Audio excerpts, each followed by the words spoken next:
मनुष्य अक्सर अकेला महसूस करता है, विशेषकर तब जब भय उसके मन को घेर लेता है। बाहर से जीवन सामान्य दिखाई देता है, पर भीतर भविष्य का डर, असफल होने की आशंका और स्वयं पर विश्वास खो देने का भय लगातार मन को विचलित करता रहता है। ऐसे ही एक मौन क्षण में जब विचारों का भार भारी लगने लगता है, भीतर से एक शांत स्वर उठता है।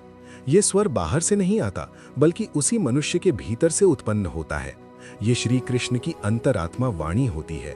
वो वाणी समझाती है कि भय कोई दुर्बलता नहीं है, पर जब उसे अपने निर्णयों पर शासन करने दिया जाता है, तब वही भय मनुष्य की शक्ति को बांध देता है। मनुष्य उस भविष्य से डरने लगता है जो अभी घटा भी नहीं, और उसी डर में अपना वर्तमान खो देता है। अंतरात्मा में श्री कृष्ण का ये स्वर आगे स्मरण कराता है कि मनुष्य की वास्तविक शक्ति वर्तमान क्षण में है, क्योंकि कर्म इसी क्षण में किया जाता है। जब मन परिणाम की चिंता में उलझ जाता है, तब कर्म की तीव्रता और स्पष्टता दोनों क्षीण हो जाती हैं।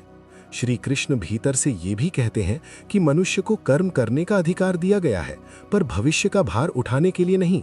जब कोई कर्म करता है और साथ ही भय से भर जाता है, तो वो अपने ही प्रयास और अपनी ही क्षमता पर संदेह करने लगता है। यही संदेह मन को कमजोर करता है, न कि परिस्थितियां। धीरे धीरे ये बोध मन को शांत करने लगता है।